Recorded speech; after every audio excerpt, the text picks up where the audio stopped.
Greetings, Otaku Faithful. Thank you for joining me again this week. Once again, it's Larry Williams, OAW Commander-in-Chief, and I'm here to bring you yet again another Sons of Anarchy episode review right here on Otaku Assemble Weekly. As always, here to bring you the latest in this week's Sons of Anarchy episode review. Now, before I jump into this review, I need to go ahead and once again make another apology to you all, the Otaku Faithful, my faithful viewers and subscribers, because as many of you may know, weekend before last I fell ill. I was sick, and last week I was recovering from that illness. Many of you might be able to pick it up in my voice. If not, I'll go ahead and I'll give you a demonstration. Yes, I'm healed. I'm healed for the most part. For the most part. I mean, okay, I probably shouldn't have done that on camera, but anyway, but I am healed for the most part. For the most part. Got this thing kicked. Been drinking my water. Shout out to my man Hugo for that suggestion. You know, gotta drown the thing. But anywho, but what happened last week, as you may have known, I have not uploaded a new video in a week. The reason for that is this. 2 weeks ago, when I was trying to kick off my fall 2011 schedule, shit did not go the way I wanted it to, because I was trying to put out a bunch of vids and I just honestly did not have the time to do so.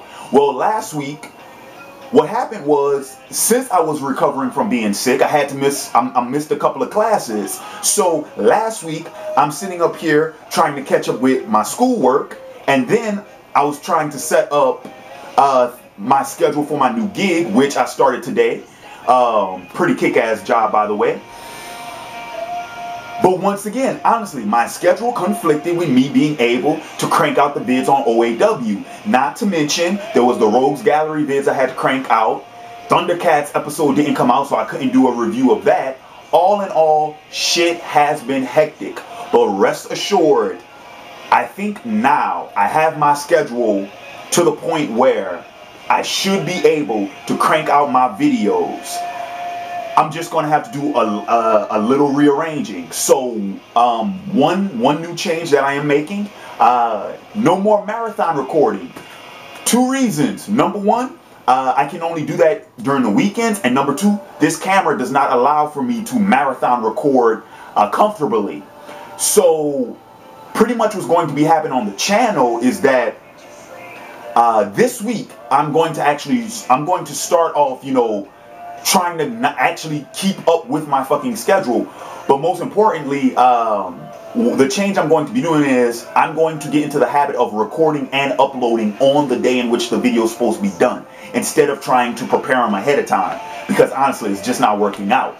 Also, a quick announcement about my Rogues Gallery videos. Those will be bi-weekly. Those will only be every 2 weeks. So yeah, just cause trying to do that and OAW on a weekly basis, it's gonna fucking kill me. But with that said, let's go ahead. I've taken up enough of you guys' time. I want to thank you all for sticking with me through this. I know shit's been crazy, but let's jump into this Sons of Anarchy review, because for fuck's sake, man, Jesus, we got some shit to talk about. So let's just jump into the review. Okay, the episode, this week's episode, this is season 4, episode 3, entitled, I believe it was like Dorylus, D-O-R-Y-L-U-S was the title. I think I'm going to start titling my Sons of Anarchy reviews like I did my Game of Thrones reviews, where I came up with the titles for the video and they were based off of what I was talking about that week in the video, instead of using the actual episode title. I know I used the episode title for the Thundercat reviews, but honestly, it doesn't work out with the Sons of Anarchy reviews. Because I used it last week and it just didn't work. So anyway, so let's jump into this review. This week's episode, okay, this week's episode opened up much like last week's episode, where it opened up with the new assistant attorney and the new sheriff discussing how they're going to handle the Sons. And this week's episode, okay, now these motherfuckers, last week they kind of took a step back. They had to rebound because they lost their undercover operative, and the Russians got taken out, which they completely did not see that shit coming. So they had to take a step back, fall back a bit, rethink some shit, And now they're back in the game. Now they're back with a vengeance. These motherfuckers, now they're investigating. They're still investigating the Sons, but they're looking into the cartel as well, because as we saw in last week's episode, the Sons are now running drugs for the Mexican cartel. Well, these motherfuckers, and I am calling them motherfuckers because they some motherfuckers. These motherfuckers have come up with this idea, or this scheme rather, to use Juice as a way to squeeze him to give up info on the Sons. And they're doing it little by little. They're doing it very subtly. Because in this week's episode, we saw the sheriff went ahead, sent his men to arrest Juice, and then set him down. And we found out that apparently Juice's pops is black. Juice's pops is a brother. Juice's half brother. And he, now, like I said, they arrested Juice, but that was just to bring him into the office for the conversation. He couldn't pin them with the marijuana they found, because Juice has he has a card for that shit. And they couldn't really pin him on anything else. But what the sheriff did was he set him down because he wanted to let him know that he had weight on him. He wanted to let him know that while he couldn't get anything on Juice, as far as breaking the law was concerned, he had something that could fuck with Juice, because he knows the Sons don't really favor African Americans. Now, I just want to go out and put this comment out there. And this is addressed to Kurt. I believe it's Kurt Sutter, who's the creator of the show. And he also plays the role of Otto, who's the incarcerated Sons member. Now, Kurt Sutter, homeboy, he's a damn good writer. Damn good showrunner. I love the show, but Kurt, dude, honestly. Now, I can only speak for myself. I can't really speak on the behalf of the African American fans of your show, but the idea. Okay, now we've seen episodes in the past where the Sons don't particularly favor African Americans, but very seldomly. Like I can only remember the season 1 finale, and possibly an episode or 2 in season 2 where we saw them be outright racist. But Kurt, honestly, man, when we see shit like that in the series, you're alienating your African American fans. Because I'm a diehard Sons of Anarchy fans. But when I see shit like that, that makes me, that makes me like, why was that in this fucking episode? Like, is that necessary? Is that necessary to the series? Is that necessary to the progression of the story? It gives us, some insight into the attitude of the club. But is that really necessary to push forward the story? Just something to think about. I'm not criticizing Kurt Sutter for doing so. I'm not criticizing him for doing so. All I'm saying is I'm trying to go ahead and propose the question so maybe we can think about this. Because honestly, for my fellow African Americans who enjoy Sons of Anarchy, does that kind of bug you a little bit, Because I walk around with I wear my Sons of Anarchy shirt, my Reaper tee, proudly. But honestly, I do kind of feel like a dumbass at times, because it's like I'm wearing something on my shirt that I don't fully understand what it means. Now, in my defense, I wear it just because I'm a fan of the show. I mean, in all honesty, I could say fuck the club. I'm just a fan of the series. But like I said, that type of stuff does kind of discourage me. So, Kurt, on behalf of myself and the other African American viewers and fans of your series, don't alienate us, okay? We love the Sons. We like to root for the Sons, but at the same time, man, don't alienate us, okay? So anyway, but the idea, going back into the review, the idea is this. If the Sons found out of Juice's heritage, they would probably cast him out of the league. Out of the club. There is a good chance of that. The probability is very high. And of course, that kind of rocked Juice's boat a little bit, So that's the angle that these assholes are taking, okay? Number one, I think that's pretty fucking low, considering that Juice is, for the most part, the tech and information guy in the club.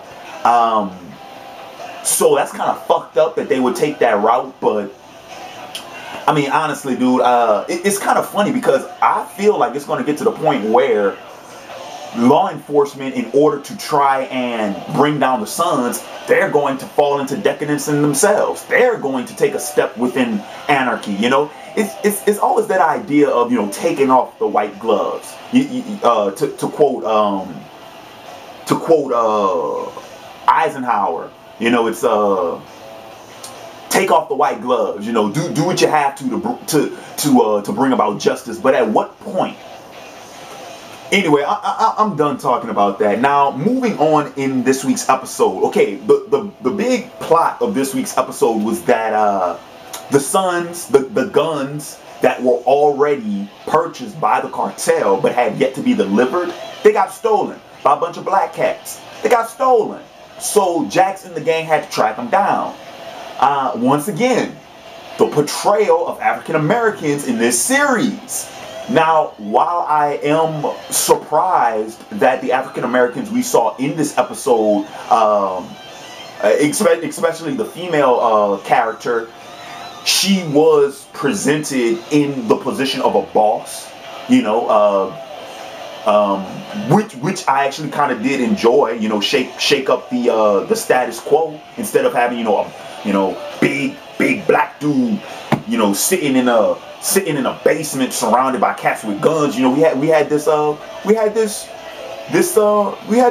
lady who sat on her porch tending to her garden and her organic vegetables, and she had her 2 sons. You know, the whole keep it in the family thing. I like that. But like I said, let's keep in mind the way we depict African Americans in this TV series, okay? And not only the way they're depicted, but through whose eyes they're perceived. Just want to put y'all on notice about that. Okay, so one thing I want to mention before I actually get into the shit that happened with the club, Gemma got caught red-handed snooping through Tara's stuff this week. Tara found out about it, took those letters, ran some copies, hid them. However, Jemma also confronted Tara about the letters. And at the beginning of this episode, Clay did, but he wasn't as forward about it. You know, he was very subtle.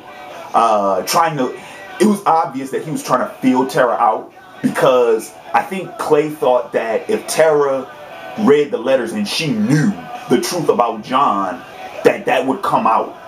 You see what I'm saying? Like she would give it, whether through her speech, even if she didn't say it, through her speech, through her tone, through her body language, she would have given it off. That's what Clay was doing at the beginning of this episode. That's why he was very subtle about it. He just wanted to feel her out. You feel me? Jemma is a lot more straightforward. Jemma asked her straight up. And Tara played it off like she didn't know a lick of what the hell she was talking about. Now, here's my thing. Because I didn't think Tara would take the "I don't know what you're talking about" approach. I didn't. I thought that if Tara was openly confronted about it, she would, boom, she let him know, because Clay nor Jemma would have confronted Tara if they didn't know. That's why I'm saying I figured Tara would just have been open about it, so that both of them are on the same playing field. You see what I'm saying? Like, if this is the idea behind this. If someone suspects you of something, by asserting the fact that you do know what they are suspecting you of knowing, you even out the playing field. You let them know that, yes, I do know what you don't want me to. I am a threat to you. So I suggest you tread softly towards me, because what I know can lead to your potential downfall. Now, yes, that is a very risky tactic. Excuse me. That is a very risky tactic, but we've seen it before. Shit, we've seen it in Sons of Anarchy before. We've seen it, but Jax has done that multiple times before in the past. Tara didn't take that route. I was a little bit surprised by that. Okay, now let's talk about the shit that happened with the club. Okay, Clay. For fuck's sake, Clay. Oh my God, he is becoming so obsessed with this cartel deal with getting as much loot as he can before he retires. But not only that, the shit that Clay does in this episode is unforgivable. Number one, I had to put the bottle down because I have to count this shit off. Number one, Clay betrays his deal with Jax. Two things Clay did that betrayed his deal with Jax. Number one, he told Bobby that Jax wanted out because Clay was supposed to keep that secret. That was part of their deal. Number two, he is going to back Bobby for the prayers when he steps down. And Clay was not supposed to do that. Clay was supposed to endorse Opie. When Clay left and Jax stepped down, he was supposed to endorse Opie. Clay has already betrayed. He's already broken the deal between him and Jax on two matters. He told Bobby about that Jax wanted out, and he wants to endorse Bobby. Boom, he's already broken that deal. Clay has also broken a deal with the Native Americans who supply them with ammo for their guns, because he sat there and he deliberately lied. He told them that they had the same deal worked out with the cartel that they did with the Russians, and they weren't getting any extra cheese on top. And that is a lie. That is a blatant lie, which means they are getting much more ammo from the Native Americans for the same price. However, they're charging more because of the risk that it takes. In dealing with the cartel. And guess what's happening? Okay, you're buying ammo from this source at this price, right? The same price. And however, you're taking that ammo and these guns and you're selling them to this party for a higher price. However, you aren't breaking off the ammo dudes a little bit extra. You're taking all of that extra cheese for yourself. You are double dipping, my friend. That is bad business. That is ugly, nasty business. And Clay is running with it. He's fucking running with it. This shit is unfucking believable. The way Clay manages to intimidate and manipulate people week after week fucking astounds me. I thought Gemma was the manipulative one. Shit. Well, yeah, Gemma is the more manipulative one in the sense that she doesn't have the muscle to back it up, man. Clay just shows up there. He fucking killed a dude in this episode just because the dude overheard his conversation with Bobby. Jesus fucking Christ.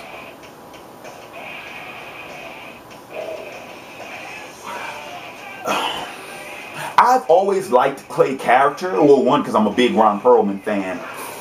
But it is really hard for me. I can't back Clay at all in this season. I can't. I cannot back him. More importantly, the shit that Clay is doing is sending rifts between the club members. Because at the end of the episode, when they had the final vote for the cartel, it was majority vote by 1. It was 6 in favor, 5 not. And the ones who didn't sign off on it were Chips, Piney, Bobby. Who are the other two that said? Oh, Juice said no, and I believe Happy said no. But oh my God. Dude, and keep in mind the role that Bobby has in the club. Bobby is the conciliary. He's the voice of reason. Okay? He's the one who keeps all the books. He's the one who keeps shit in line. And the rift between Clay and Bobby is just... This shit is gonna come to blows, man. I can see it. And dude, when Jax finds out that oh my goodness, man. Okay, and then also we had the scene when Piney confronted Jemma, Piney confided in Jemma, like, hey, talk to your old man. You're supposed to be the voice of reason. He'll listen to you. Talk to him. did you know that he was doing this? When she confronted Clay about it, Clay damn near hit her. And then he confronted Piney. He threatened to kill Piney. Now, okay, now, yes, since season 1, you can tell that Piney and Clay have not been on the same page. You can tell that those two butt heads often. I mean, just think about this. Piney and Clay are both were both the members of the original 9. They are 2 of the 9 founders of the club. However, who's the one who's the prez? Clay, not Piney. Why? One has to wonder why. And I don't think they've ever gone into detail about that. I don't think we know why Piney isn't the prez. I don't think we know that. But man,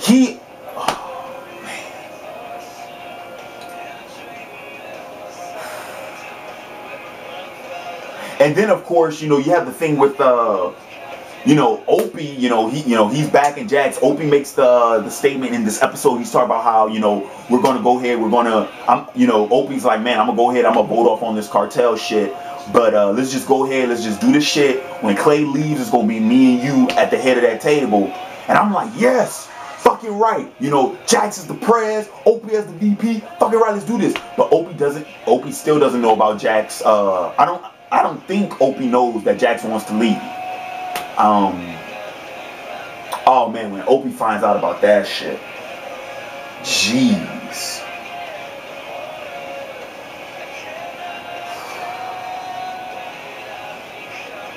Jeez, man, when Opie finds out about that shit. I think I pretty much covered everything, or at least enough in this review, because I don't want to give everything away, because for those of you who watch this review before you see the episode, I still want to give you all a little, little something to, oh man, Jesus, dude.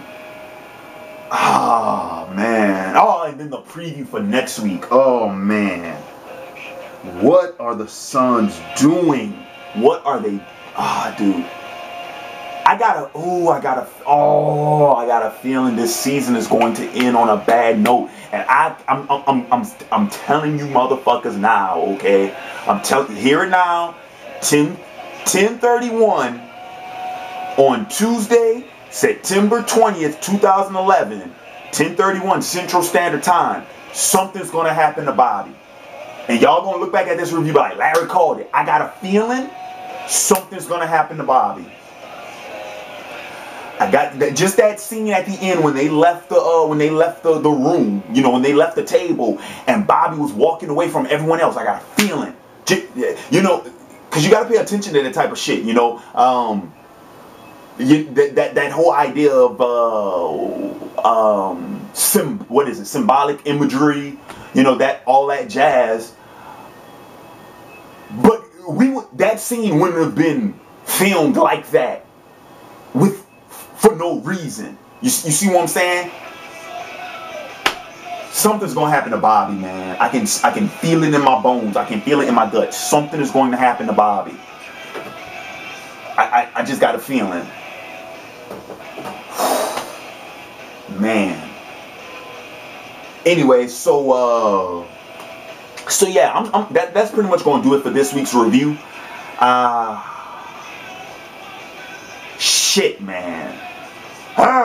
Man. Now this season, like I said, this season wasn't like last season. At last season, every episode ended on a sour note. You see what I'm saying? Like last season was like, for fuck's sake, man. Like, could shit get any worse? And it just seemed like week after week after week, last season, shit just got worse and worse for the Suns. But this season, it just feels like this shit. It feels like a fucking just a huge crate. It's just filling up with shit. And sooner or later, that crate ain't gonna be able to hold that weight anymore, and this shit's just gonna collapse on their heads, man. Fuck. So yeah, so that's gonna go ahead. That's gonna wrap it up. That's gonna do it for me for this week's episode review. I want to do one last announcement before I go. and that is addressing, that's pretty much it. I'm just going to go ahead and readdress the schedule that I was talking about at the beginning of the video. I probably should have just done it all at the beginning or waited till the end. I don't fucking know. But anyway, okay, so what's going to happen is this, okay? Now, like I said, this week, I'm trying to actually, you know, get back on track with the schedule for OAW. The reason being is because this Sunday, September 25th, is the Boardwalk Empire Season 2 premiere, and I'm going to be doing weekly reviews of that series. But also, I've been trying to think of exactly how I want to do my NFL recap video, because I haven't started those yet. And the reason for that being is because I'm not sure exactly how I'm supposed to do those. Because the idea is this: I don't want to do just a straight sports analysis, you know, video. That's boring. Why? Because you can go to ESPN, NFL Network. I highly recommend NFL Network because that's what I watch. But you can go to ESPN, NFL Network to get your NFL fix. You feel me? Now, I could just do a, you know, just discussion vid, you know, my thoughts on the previous week's games and shit like that. And that's all fine and dandy. But I need feedback. Like, I mean, for the most part, I generally,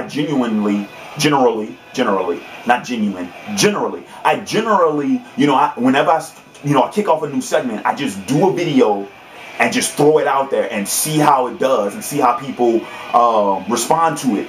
But if you guys can, in the comments below, let me know what your thoughts on me doing a weekly NFL recap video, what you would expect, what you would like to see. I need feedback on that so I can kind of know how exactly to approach this thing. Also, before you do that though, I want to put this in your heads. Tomorrow night is the premiere of the new Ultimate Fighter season. It's the last season of the series on Spike TV because next year it's moving to FX. And it's the I think this is the first season in a very long time where we've had 2 weight classes and this is the first time we've ever seen, I think it's the bantamweights and the featherweights. We've never seen those weight classes in the Ultimate Fighter before, if memory serves me correctly. So this is what I want to propose. Would you all rather see weekly Ultimate Fighter recap vids or the NFL recap vids? The reason why I'm posing this is because I can't do both. There is no way in hell I'm going to be able to squeeze out. I'm already at 5 vids a week.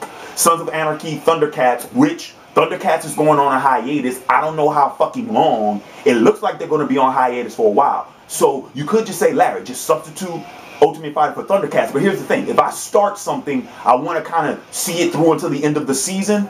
So I'm going to go ahead and propose this question. Would you rather see Ultimate Fighter or NFL? Let me know in the comments below or send me PMs or post on the Facebook page. Let me know, guys, because I need to know this. But with that said, this is Larry Williams, OAW Commander-in-Chief, signing off, and I'll catch you cats later. Peace.